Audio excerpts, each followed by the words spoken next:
Hello friends, I am Dr. Meet Kumar and I am a hematologist and a bone marrow transplant physician. Today we will be discussing about treatment of relapsed AML. Relapsed AML, that means the patients for whom the acute myeloid leukemia has come back after initial treatment. So after initial treatment, if acute myeloid leukemia relapses or comes back, that is what is called as relapsed acute myeloid leukemia. So there is difference between two distinct terms. One is a relapsed AML and the other one is a refractory AML. So there is difference between the two, the relapsed and the refractory AML. So patients who are refractory AMLs, the patients who have not responded to 2 induction chemotherapy cycles. So the patient has received 1 cycle of 3+7 followed by another cycle of 3+7 or 5+2 or some similar chemotherapy, and after that also the patient has not responded in terms of the blast percentage in bone marrow is more than 5%.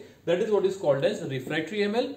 And relapsed AML are those patients who had an initial remission, the blast percentage in the bone marrow were for initial some time were less than 5%, and again after that the disease or the acute myeloid leukemia has come back.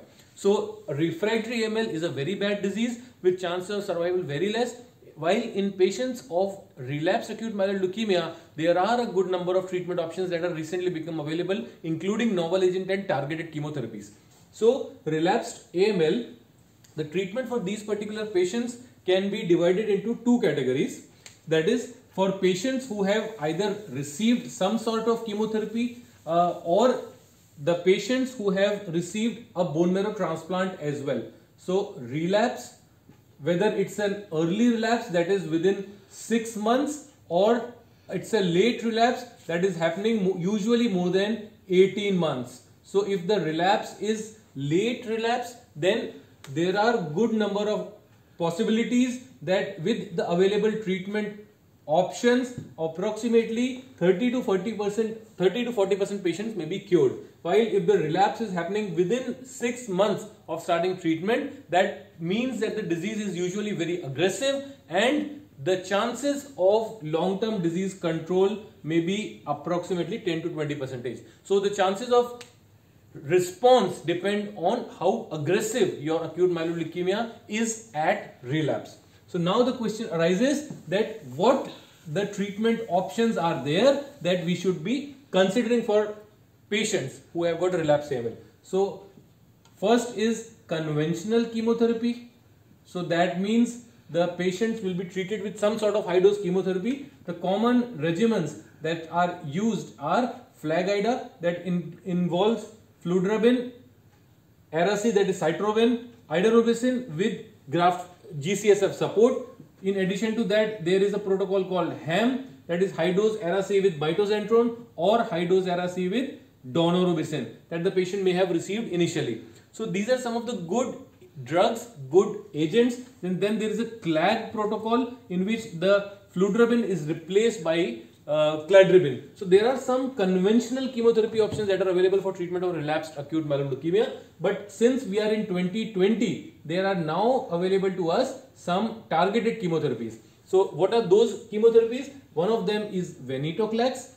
So what is venetoclax? That is a BCL2 inhibitor. So there is a target inside the acute myeloid leukemia called BCL2 that can be blocked by the use of venetoclax. It can be started right from the day when the chemotherapy is started, and it has to be continued continuously at a dose of 200 milligrams to 400 milligrams per day. 100 milligram tablet, 2 to 4 tablets a day of venetoclax can improvise the conventional chemotherapies by approximately 10 to 15%.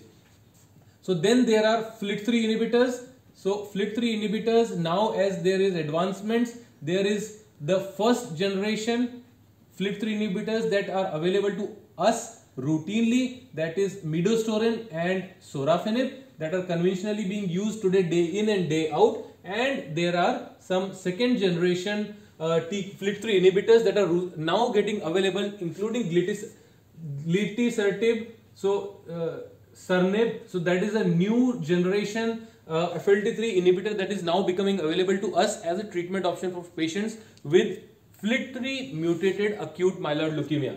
So patients, if they have an availability for this, the treatment option, the benefit of using this is that it can produce much more deeper responses as compared to non-selective first generation FLT3 inhibitors. Then there are newer molecules like IDH inhibitors.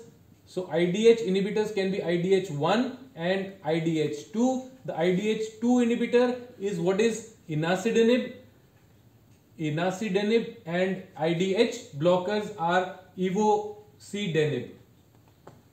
So these are the newer drugs that are getting available to us for patients who have got relapsed acute myeloid leukemia, and important and interestingly, the chances of response can be increased by approximately 10 to 20% when some of these markers are expressed in those leukemic cancer cells at relapse, and the responses can be improved over and above the conventional chemotherapy by approximately 10 to 20%. That's a very good advantage.